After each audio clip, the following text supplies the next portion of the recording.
नारायण सेवा संस्थान भारत भर के शारीरिक रूप से दिव्यांग भाई बहनों का निशुल्क ऑपरेशन कर रहा है। डिस्क्रिप्शन में दिए गए लिंक पर जाकर कृपया डोनेट करें और इन दिव्यांग बंधुओं को सकलांग जिंदगी का उपहार दें। तो आदाब, नमस्कार, गुड इवनिंग, सत श्री अकाल। एक बार फिर आप तमाम लोगों का स्वागत है क्राइम की कहानी की इस एपिसोड में। उम्मीद है पूरी फैमिली अच्छी होगी। आज की जो कहानी है वो हमारे देश या एक दूसरे देश या फिर इंटरनेशनल जो जस्टिस सिस्टम है उसके इर्द गिर्द है। इस कहानी को शुरू करूं उससे पहले दो तीन वैसी सवाल या आपने कभी सुना हो, ऐसी कभी बातें हुई हों।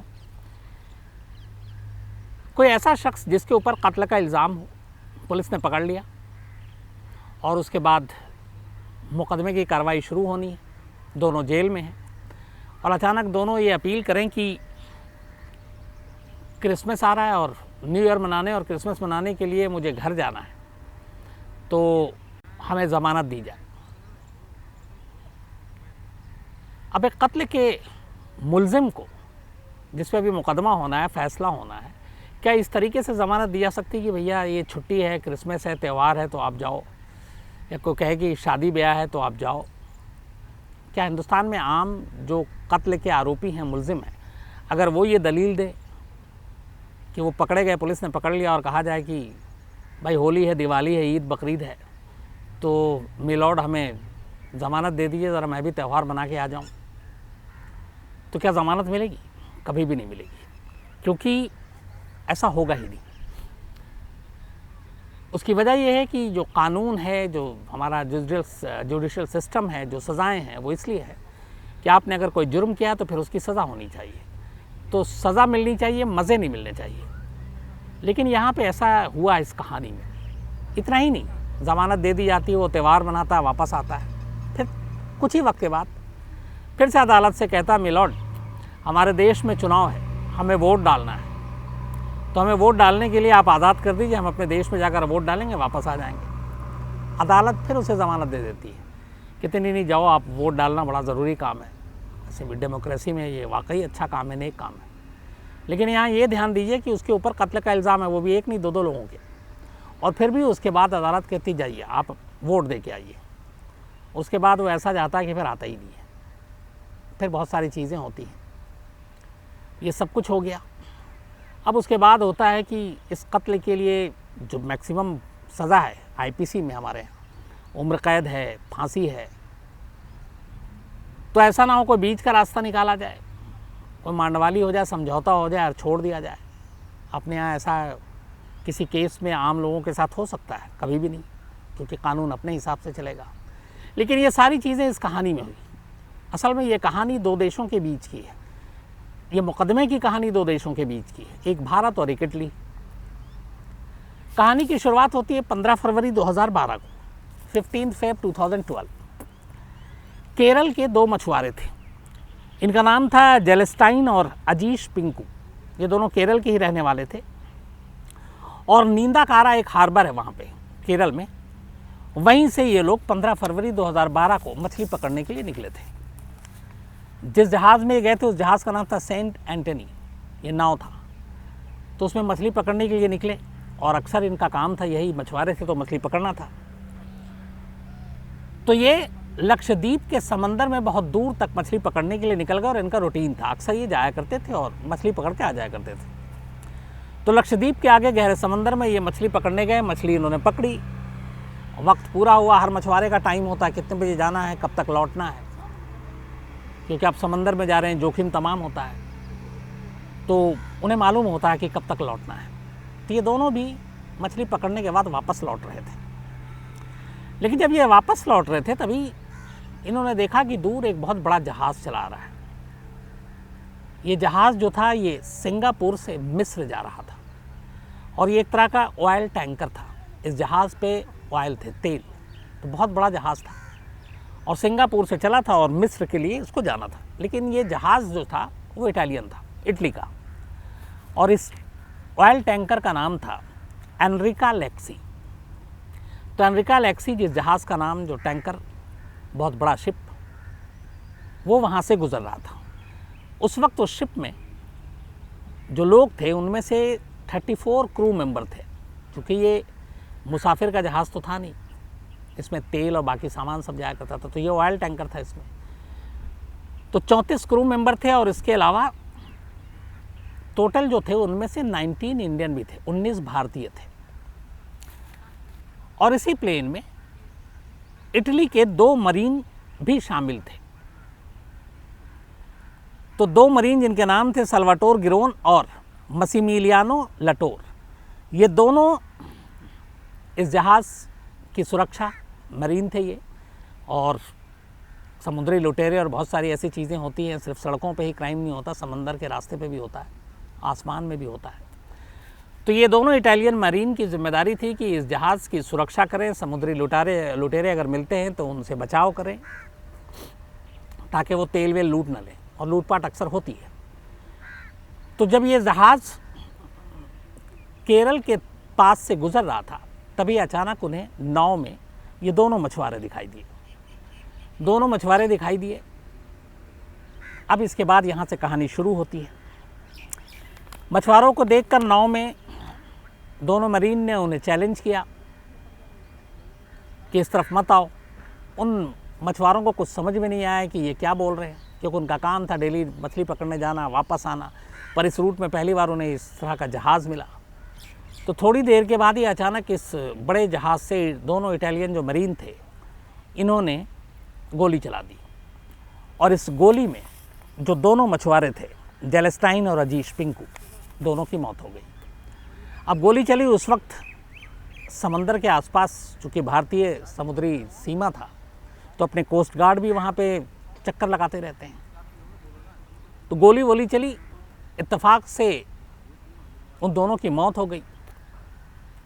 कोस्ट गार्ड की नज़र पड़ी। कोस्ट गार्ड इस जहाज़ के करीब जाता है और उसके बाद बड़ी मुश्किल से फिर उसको शिप में आने की इजाज़त मिलती है कोस्ट गार्ड के लोगों को। फिर वो देखते हैं कि नाव में 2 लोग मरे पड़े हैं, उनको गोली लगी है। अब यहाँ से मामला और कहानी दोनों शुरू होती है। कोस्ट गार्ड अब इस जहाज़ को आगे जाने से रोक देता है, और ये 15 फरवरी का इंसिडेंट है। और उसके बाद किसी तरीके से इस जहाज़ को आखिरकार वो अपने कब्ज़े में लेते हैं, और 17 फरवरी को ये जो दोनों इटालियन जो मरीन थे, नौसेना के गार्ड, इनको और जहाज़ को लेकर वो बंदरगाह पर आ जाते हैं। कोस्ट गार्ड के लोग बंदरगाह पर इनसे बातचीत होती है और समझाया जाता है।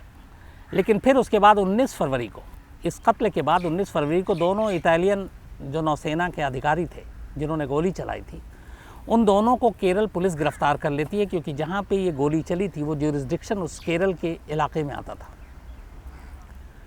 तो 19 फरवरी को इन दोनों को गिरफ्तार कर लिया गया, और फिर गिरफ्तारी के बाद बाकी सब पूछताछ हुई और उस जहाज़ को छोड़ दिया गया। कहा कि अब आप जाइए, बाकी जो क्रू मेंबर थे और बाकी लोग थे। बट इन दोनों ने चूँकि जुर्म किया है, भारतीय जल सीमा के अंदर किया है, तो इनके ऊपर अब 302 के तहत कत्ल का मुकदमा चलेगा। तो इन दोनों को गिरफ्तार कर लिया गया और फिर FIR दर्ज कर लिया गया, जहाज़ को छोड़ दिया गया। अब ये बात इटली सरकार तक पहुंची। 22 फरवरी को, 19 फेब को दोनों को गिरफ्तार किया था। 22 फरवरी को इटली की सरकार केरल हाईकोर्ट पहुंचती और कहती है कि जो FIR दर्ज किया गया कत्ल का हमारे दोनों इटालियन नौसैनिक के ख़िलाफ़, उसको रद्द किया जाए। उन्होंने इंटरनेशनल कानून का हवाला भी दिया, और इसलिए इटली का ये कहना था कि जहाँ पे ये इंसिडेंट हुआ है वो अंतर्राष्ट्रीय जल सीमा है, नंबर 1। नंबर 2, उनकी दलील ये थी कि हमारे जो नौसैनिक थे उन्हें लगा कि ये समुद्री लुटेरे हैं और ख़तरा था, उन्हें चेतावनी दी गई, फिर भी वो आगे बढ़ते रहे, तो और कोई ऑप्शन नहीं था और इसीलिए गोली चलानी पड़ी, और इस गोलीबारी में दोनों मारे गए। लेकिन ये कुल मिलाकर सेल्फ डिफेंस के लिए था, और ऐसा लगा था कि ये लोग लुटेरे हैं। तो इस आधार पर उन्होंने केरल हाईकोर्ट से कहा कि आप इस मुकदमे को खारिज कर दें। लेकिन इसी दौरान में, ये 22 फरवरी की बात है, पर केरल हाईकोर्ट ने ऐसा करने से मना कर दिया। अब यहाँ पे 2 सरकार आ गई। इटली सरकार एक तरफ कानूनी रास्ता कोर्ट की तरफ, और एक तरफ भारत सरकार से भी बात कर रही है। एक अचानक ट्विस्ट आती है इस कहानी में। 20 अप्रैल को, इस इंसिडेंट के करीब 2 महीने के बाद, जो दोनों मछुआरे इस गोलीबारी में मारे गए थे, उनके रिलेटिव केरल हाईकोर्ट पहुँचते हैं और वो कहते हैं कि हमें, हमारी सरकार और इटली के बीच में समझौता हो गया है, और इटली की सरकार दोनों लोगों की मौत के बदले 1-1 करोड़ रुपए मुआवजा देने को तैयार हो गई है। और हम भी इस समझौते को मान रहे हैं, ये उनके परिवार का कहना था। लेकिन ये बात केरल हाई कोर्ट ने नहीं मानी, मामला सुप्रीम कोर्ट में चला गया। सुप्रीम कोर्ट में जब ये मामला गया तो सुप्रीम कोर्ट ने इस समझौते को गैर कानूनी बता दिया। उसने कहा कि ये हमारे जुडिशल सिस्टम के साथ मजाक है। जब कोर्ट में मामला है और वो भी कत्ल का मामला है, तो ये 1-1 करोड़ रुपए, ये सारी चीज़ें नहीं चलेंगी और ये मुकदमा चलेगा और भारतीय कानून के हिसाब से इन दोनों के खिलाफ कार्रवाई की जाएगी। इसी के बाद दोनों इटालियन जो हैं वो अब गिरफ्तार, जेल भेज दिए गए। अब भारत सरकार ने भी इसमें कुछ ये कहने से, जब इटली सरकार ने दबाव डाला तो कहा कि देखिए हमारा मामला अदालत में है, अदालत हमारी आज़ाद है, स्वतंत्र है, हम इसमें कुछ नहीं कर सकते, जो भी करेगा वो अदालत करेगा। इस पर इटली सरकार नाराज़ हो गई और 18 मई को बाकायदा जब ये गिरफ्तार हुआ तो इसके बाद 20 मई को भारत से अपने राजदूत एम्बेसडर को इटली सरकार ने गुस्से में वापस बुला लिया, विरोध जताने के लिए भारत सरकार से कि आप हमारे 2 नौसैनिक को इस तरह से गिरफ्तार किए हुए हैं, मदद भी नहीं कर रहे हैं। तो हमारा और राजदूत को बुलाने का मतलब होता है वापस एक तरह से अपने डिप्लोमेटिक जो रिश्ते हैं वो ख़त्म करना। तो बड़ा मामला इटली और भारत के बीच में तनावपूर्ण हो गया था। लेकिन ये मामला चलता रहा, राजदूत को वापस बुला लिया गया, भारत सरकार और इटली सरकार के बीच में बात भी चलती रही, लेकिन उनको नतीजा नहीं निकल रहा था। इसी दौरान में 2012 में 12 का ही मामला था ये, फरवरी का, करीब 8 महीने बीत गए, 9 महीने। दोनों इटालवी जो इटालियन नौसैनिक थे, इन्होंने अदालत में एक अर्ज़ी लगाई और उन्होंने कहा कि हमें क्रिसमस है, अपनी फैमिली के साथ मनाना, अपने देश में जाकर मनाना, तो हमें ज़मानत दी जाए। कमाल देखिए कि कोर्ट ने 6 करोड़ रुपए की बैंक गारंटी और वापस फिर त्यौहार मनाकर लौट आने की रिटन एफिडेविट के साथ दोनों को ज़मानत दे दी और कहा आप इटली जाइए। तब इसको लेके बड़े हंगामे हुए थे कि त्यौहार मनाने के लिए कत्ल के आरोपी को आप कैसे ज़मानत दे सकते हैं, और वो भी दूसरे देश जा रहा, क्या पता लौटे ना लौटे। और क्या यही चीज़ अपने भारतीय मुलजिम के साथ आप करेंगे? कोई मुलजिम इसी तरह का, जो मैंने शुरू में कहा कि वो भी ऐसे कहे हमें त्यौहार मनाना, होली, दिवाली, ईद, बकरीद मनाना है, तो क्या आप उसको भी ज़मानत इस ग्राउंड पे देंगे? कभी नहीं देंगे। तो फिर इनको क्यों दिया? इसको लेके बड़ी इस फैसले की आलोचना हुई थी। लेकिन खैर दोनों को ज़मानत मिल गई, दोनों इटली चले गए। लेकिन अच्छी चीज़ ये रही कि दिसंबर 2012 में इटली जाने के बाद जनवरी 2013 में क्रिसमस मनाने के बाद दोनों वापस भी लौट आए और अपने आप को सरेंडर कर दिया, जनवरी 2013। अब आए हुए भी जेल में 1 महीना भी नहीं हुआ था, फरवरी का महीना आ गया 2013। फरवरी में इन्होंने फिर कहा कि उस वक्त फरवरी में इटली में चुनाव था, 24 और 25 फरवरी को जनरल इलेक्शन। तो इन दोनों ने कोर्ट में फिर एक अर्ज़ी लगाई कि हम इटालियन सिटीज़न हैं, नागरिक हैं, और वोट देना हमारा अधिकार है, और हमारे देश में चुनाव है और चुनाव में हमें वोट डालना है, इसलिए हमें वोट डालने के लिए ज़मानत दी जाए। अदालत ने फिर उनकी बात मान ली और 22 फरवरी 2013 को दोनों को फिर से ज़मानत दे दी गई कि आप जाइए और इटली में जाकर आप वोट डालिए।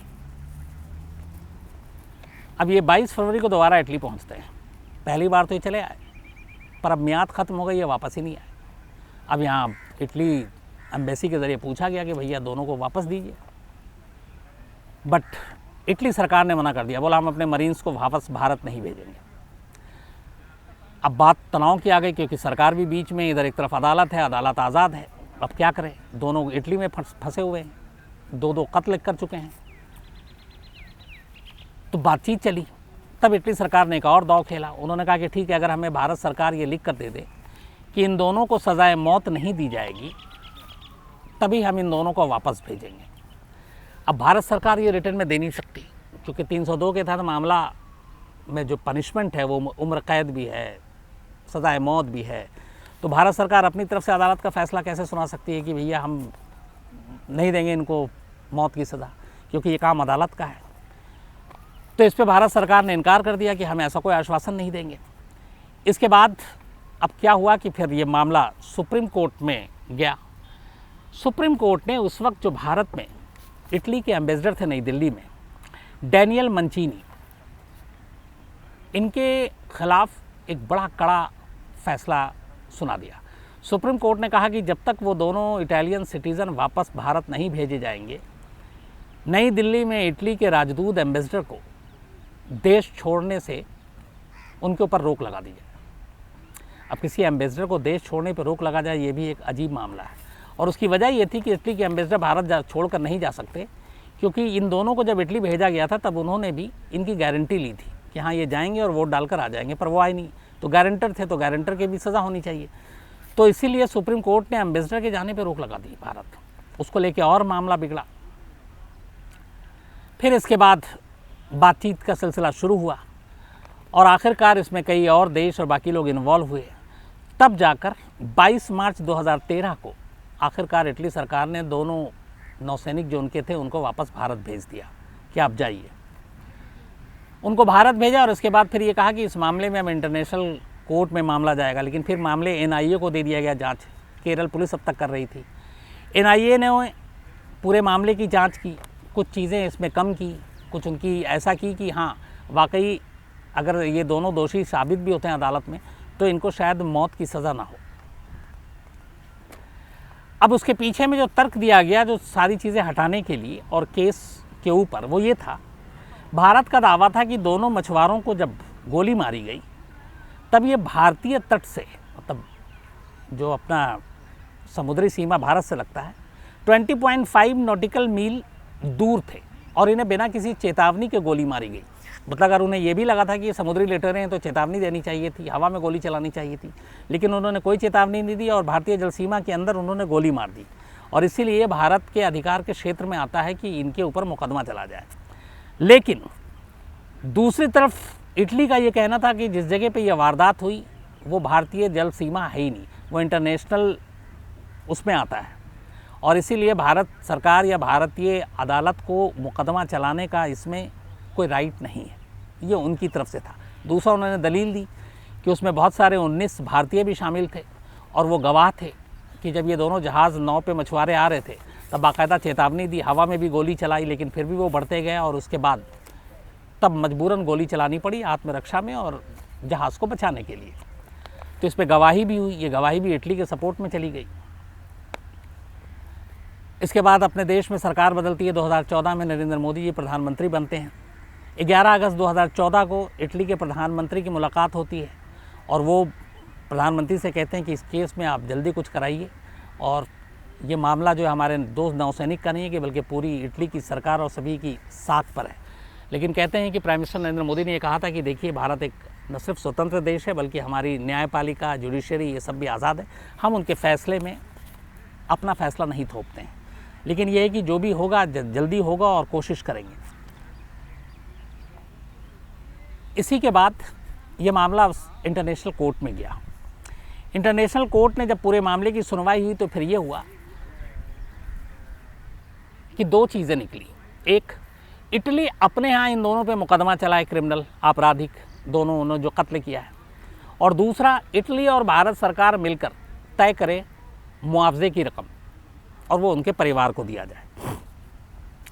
तो मामला आखिरकार में इंटरनेशनल कोर्ट में गया और 21 मई 2020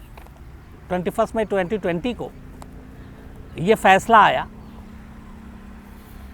कि इटली मुकदमा चलाएगी इन दोनों नौसैनिक पर अपने देश में। उनको भारत पे मुकदमा नहीं चलेगा। भारत में जितने मुकदमे चल रहे हैं वो सब बंद कर दिए जाएंगे और मुआवजे की रकम तय करें और दोनों मिलकर उस परिवार को मुआवजा दें जिनके 2 लोग मारे गए हैं। जुलाई 2020 में भारत सरकार ने यह बात सुप्रीम कोर्ट को बताई कि इंटरनेशनल कोर्ट का एक फ़ैसला आया है और हम उस फैसले को मानते हैं और हमारा ये मानना है कि इटली की सरकार वहाँ पे इन दोनों के ख़िलाफ़ क्रिमिनल केस चलाएगी। भारत में जितने भी मुकदमे चल रहे हैं वो सारी चीज़ें बंद हो जाए और भारत में अब ये मुकदमा न चले। ये बात सुप्रीम कोर्ट में गई। उसके बाद ये मामला फिर अभी कोरोना की वजह से डिले हुआ। इस साल 9 अप्रैल को सुप्रीम कोर्ट बैठी, अभी 2 महीने पहले, और सुप्रीम कोर्ट ने पूछा कि इस मुकदमे को तो बंद कर देंगे पर मुआवजे का क्या है, क्योंकि उस परिवार ने जो सफ़र किया है। तो भारत सरकार ने जानकारी दी कि इटली सरकार 10 करोड़ रुपए देने पर राज़ी हो गई है, मुआवजे की रकम। आपको याद कीजिएगा जब शुरू में ये केस हुआ था तब 1-1 करोड़ परिवार को मिल रहा था, लेकिन अब बात आई 10 करोड़ की। अपने 2 इटली के नौसैनिकों को भारतीय अदालतों और मुकदमों से बचाने के लिए इटली सरकार ने, उस कंपनी ने 10 करोड़ रुपए का मुआवजा देने की बात मान ली। तो भारत सरकार ने कहा कि उन्होंने 10 करोड़ रुपए मुआवजा दिया और इटली में उनके ऊपर मुकदमा चलेगा। सुप्रीम कोर्ट ने तब अप्रैल में कहा कि नहीं, मुआवजा देने की बात कही उन्होंने 10 करोड़, मुआवजा जब तक नहीं मिलेगा तब तक हम अपना फैसला नहीं सुनाएंगे कि इस केस को अब बंद कर देना चाहिए, इसलिए कि क्या पता वो मुआवजा कब मिले। तो इसमें एक तीसरी पार्टी भारत सरकार और इटली सरकार के अलावा वो परिवार भी होना चाहिए जिसके 2 लोग मारे गए थे। तो कोर्ट ने कहा कि सबसे पहले तो आप मुआवजे की रकम लाइए 10 करोड़, और उस रकम को आप केरल हाई कोर्ट में जमा कराइए क्योंकि वहीं से बटेगा, और तब हम इस मुकदमे को भारत में हर जगह से ख़त्म करने का आदेश पास करेंगे। इसके बाद अभी 15 जून को, मतलब हफ्ता भर पहले, भारत सरकार ने सुप्रीम कोर्ट को बताया कि इटली की सरकार ने 10 करोड़ रुपए जमा करा दिए हैं। वो केरल हाई कोर्ट के पास पहुंच गए हैं, उन्होंने उसकी रसीद है वो सारी चीज़ें दे दी, अब मुकदमे को ख़त्म किया जाए। तब सुप्रीम कोर्ट ने फैसला सुनाया कि इस 10 करोड़ में से 4 करोड़ और 4 करोड़, जो 2 लोग मरे हैं उनके परिवार को 4-4 करोड़ दिया जाए, और जिसका नाव था, वो जिस नाव में ये इंसिडेंट हुआ था, सेंट एंटनी नाव, तो उस नाव के मालिक को 2 करोड़ रुपए दिया जाए। तो इस तरीके से 4 करोड़ रुपए जेलेस्टाइन और 4 करोड़ रुपए अजीश पिंकू, इन दोनों के परिवार को दिया गया 8 करोड़, और 2 करोड़ नाव के मालिक को। सुप्रीम कोर्ट ने इतना ही नहीं, उसने इस परिवार के लोगों की उम्र, इनकी बाकी चीज़ें क्या करते हैं, वो सारी जानकारी मंगाई ताकि ये पैसे गलत हाथों में न जाए या इस पैसे के साथ हेर फेर ना हो। और केरल हाई कोर्ट को ये अधिकार दिया कि वो अपने मॉनिटर में, अपनी निगरानी में, ये 10 करोड़ की रकम 3 हिस्सों में बांटे, 4-4 करोड़ दोनों मछुआरों के परिवार वालों को और 2 करोड़ रुपये नाव वालों को दिया जाए। और इसके बाद सुप्रीम कोर्ट ने इस केस को भारत के तमाम अदालतों में, या तो वो केरल में था या फिर सुप्रीम कोर्ट में था, बंद कर दिया गया, इस उम्मीद पर कि इटली की सरकार इटली की अदालत में इन दोनों के खिलाफ इस मुकदमे की कार्रवाई करेगी और जो भी सही सज़ा होगी वो उन दोनों नौसैनिक को देगी। तो करीब 9 साल तक चला एक मुकदमा 10 करोड़ रुपए में निपट गया, जिसमें 2 लोगों की जान गई थी, 2 कत्ल हुए थे। तो कुल मिलाकर अगर एक लाइन में कहें तो 2 कत्ल की कीमत 10 करोड़ रुपए। और ये मुकदमा अब हिंदुस्तान की अदालत से ख़त्म, सारे पन्ने अब चले गए, रिकॉर्ड बुक से हटा दिए गए। लेकिन आखिर में एक बड़ा सवाल, क्या इटली की सरकार वाकई उन दोनों के ख़िलाफ़ ईमानदारी से मुकदमा चलाएगी, उन दोनों को सज़ा देगी, क्योंकि वो दोनों उसके नौसैनिक हैं? आने वाले वक्त में ये भी पता चल जाएगा। लेकिन ये केस अपने आप में ये बताता है, और बड़े अफसोस की बात है, कि अलग अलग शख्स के लिए, अलग अलग लोगों के लिए, अलग अलग जुर्म के लिए अलग अलग तरीके से फ़ैसले आते हैं। बस इतना ही कहूँगा। तो आज कहानी में इतना ही। अब आपसे कल मुलाकात होगी रात 9 बजे किसी नई कहानी के साथ। तब तक अपना ख्याल रखिएगा। Thank you very much.